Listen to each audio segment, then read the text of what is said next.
Donald Trump is a lot like his presidency in the fact that he is collapsing before our very eyes. Donald Trump is in cognitive and physical decline. He has become weaker and weaker every single day as MAGA fractures. And there was no clearer example of this than today, when Donald Trump, who was literally struggling to speak, was asked about Epstein and went on a 3-minute rant in which he just melted down because he sees the end is in sight. We are going to get into this very, very sad Donald Trump, who was struggling throughout this entire press conference that was supposed to be about the FIFA World Cup.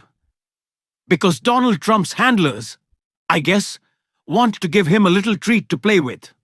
I got sidetracked very quickly. We're gonna get into it all. But before we do, if I could quickly ask you to leave a like on this video.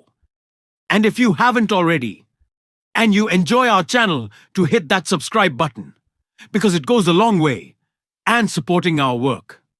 Now, before we get into the implosion from Trump attacking reporters and melting down over Epstein, I want to start with why he explained what was wrong with his throat. Your voice sounds a little rough. Are you feeling all right?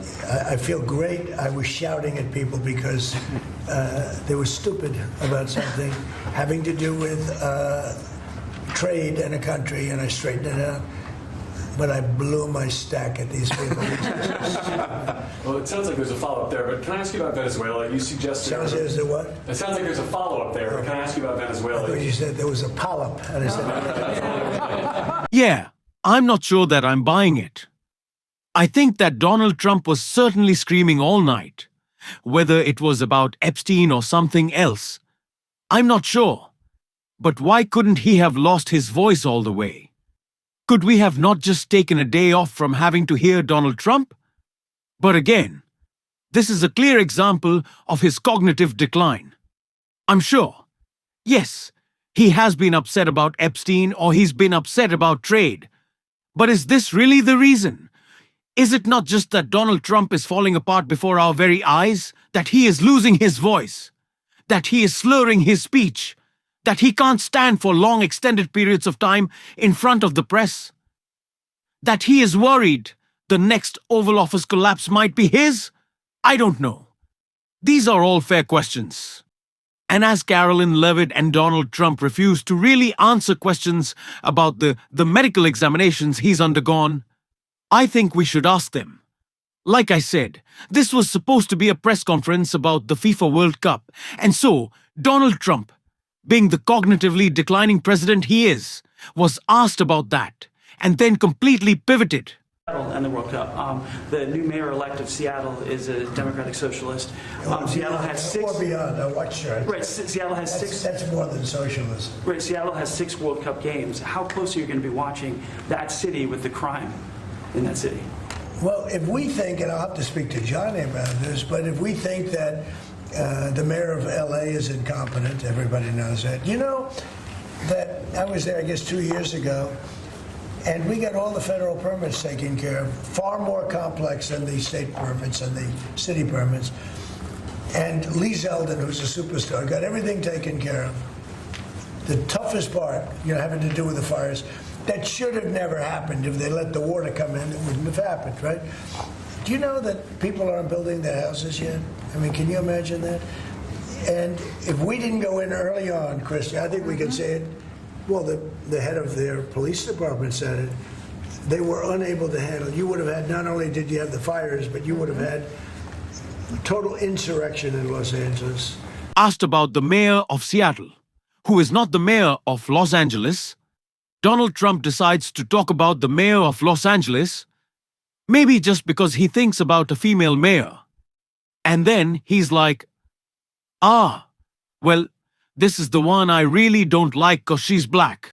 That's the reason. Donald Trump probably hates Karen Bass more than anything, but the reporter was trying to frame the question around was, oh, are you scared of these blue cities hosting the World Cup? Oh, well, blue cities with giant sports teams all across the country. I don't know one city in America that votes consistently for Republicans that has a sports team, and all big cities are blue cities. So I don't know why the World Cup would be different than having a Laker game or having the Super Bowl. It's just idiotic. But after that question, Donald Trump finally got one about Epstein. And the man struggling to speak really struggled to speak, as he gave one of the dumbest answers yet with a lot of crazy admissions. In favor of this Epstein release bill they're going to vote on tomorrow. I just want to be super clear on your position. Do you want to see that pass the Senate? Would you sign that bill if it gets to your desk? I do want to. Here's what I want. We have nothing to do with Epstein. The Democrats do. All of his friends were Democrats. You look at this Reid Hoffman, you look at Larry Summers, Bill Clinton, they went to his island all the time, and many others. They're all Democrats. All I want is for people to recognize the great job that I've done on pricing, on affordability, because we brought prices way down, but they're going way lower, on energy, on ending 8 wars and another one coming pretty soon, I believe. We've done a great job. And I hate to see that deflect from the great job we've done. So I'm all for it. You know, we've already given 50,000 pages. You do know that. Unfortunately, like with the Kennedy situation, with the Martin Luther King situation, not to put Jeffrey Epstein in the same category, but no matter what we give, it's never enough. You know, with Kennedy, we gave everything and it wasn't enough. With Martin Luther King, we gave everything and it's never enough. We've already given, I believe the number is 50,000 pages, 50,000 pages. And it's just a Russia hoax as it pertains to the Republicans. Now, I believe that many of the people some of the people that we mentioned are being looked at very seriously for their relationship to Jeffrey Epstein. But they were with him all the time. I wasn't at all. And we'll see what happens. What I just don't want Epstein to do is detract from the great success of the Republican Party, including the fact that the Democrats are totally blamed for the shutdown. You know, they cost our country hundreds of billions of dollars with that, at a lot of inconvenience. So I'm for I don't. They can do whatever they want. We'll give them everything. Sure, I would. Let the Senate look at it. Let anybody look at it. But don't talk about it too much, because honestly, I don't want to take it away from us. It's really a Democrat problem. The Democrats were Epstein's friends, all of them. And it's a hoax. The whole thing is a hoax. And I don't want to take it away from really the greatness of what the Republican Party... Okay, let's try to unpack all of this. So Donald Trump never met Epstein. He said he never hung out with him. All the Democrats did, all the Democrats were apparently best friends with Jeffrey Epstein. I didn't know that. Wasn't aware. Thank you for informing me of that, Mr. President, and this is a distraction from your success. Funny enough, I think all the talk of Epstein, which I think is the most important issue to be talking about right now, you could consider a distraction from other terrible things that Donald Trump has done. He's about to cut your health care. 50,000 people are going to die unnecessarily. Tariffs have spiked cost. Donald Trump is proposing 50-year mortgages because he's so stupid and doesn't want to solve the housing crisis. So to say that this is a distraction from success, it's actually taking away from conversation about other important issues. Now that doesn't mean we shouldn't talk about Epstein. I think we should always be talking about Epstein in connection to all of these issues. But what an idiotic thing for Donald Trump to say on top of him admitting that. Sure, Republicans, go ahead, vote for it. He is so defeated at this point. He is admitting defeat. And it is for one of two reasons. Either he knows that MAGA is fracturing over this, and so he doesn't want them to directly defy him and breaking with what he wants, or because he's ultimately not going to sign off like he said he would. Or Pam Bondi will say, well, we're investigating this, and that. So you can't release any of the parts of the Epstein files with Donald Trump's name on them. They will find some way to try and continue to block this Epstein vote. There will be no end to this. I need y'all to buckle up, like we will eventually get transparency.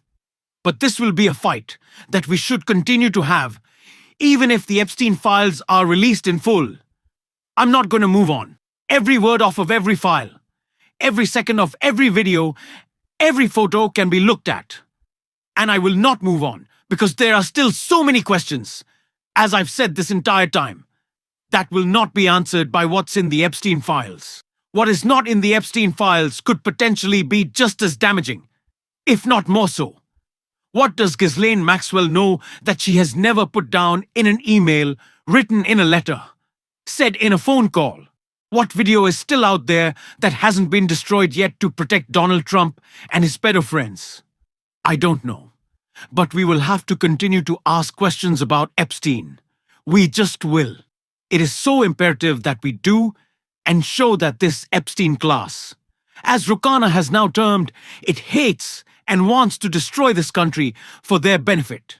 And speaking of destroying and hating the country, when Donald Trump was asked a question about H-1B visas, which is another thing fracturing the MAGA coalition, he gave an answer that if a Democrat had ever said, people would lose their minds. But we have to talk about as this terrible press conference continued, because it somehow got worse. Investments is trillions, not with a B, not with an M, millions, but trillions of dollars. I can't imagine having to give that money back. This is very important that we set this straight. Donald Trump is going to talk a lot about the $3 trillion we have to give back in tariff revenue. First of all, an idiotic thing to say. We have not brought in nearly anywhere close to $3 trillion in tariff revenue. What Donald Trump is referring to is the highest level, the top echelon figure that some economists think we might be able to get to over a decade in tariff revenue, and Donald Trump did not bring all that in. We did not bring all that in the course of a couple of months. That's just not true. And it is actually, in fact, quite easy to return that tariff revenue to the corporations and the people it was stolen from. So it's not that difficult. It's just like getting a tax refund. Donald Trump wants to make it seem like it's this monumental task and it's so much money. Because, of course, he likes his tariffs, because they're a tool for corruption.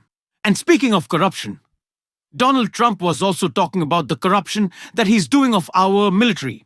Potentially launching strikes in Mexico or putting American troops or American personnel into Mexico to deal with the Would I launch strikes in Mexico to stop drugs? It's okay with me. Whatever we have to do to stop drugs. Mexico is... Look, I looked at Mexico City over the weekend. There's some big problems over there. If we had to, would we do there what we've done to the waterways? You know, there's almost no drugs coming in through our waterways. No, he can't just blow shit up. That's not how we do this.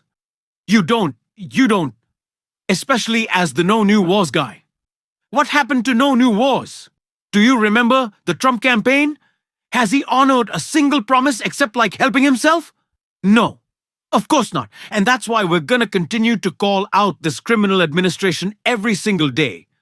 If you want to support that, even when I sound a little shitty, because I'm sick, at least I don't sound as bad as Donald Trump. Actually, I could, quite frankly, my administration were full of pedos with the GOP to files, and quite frankly, we love that.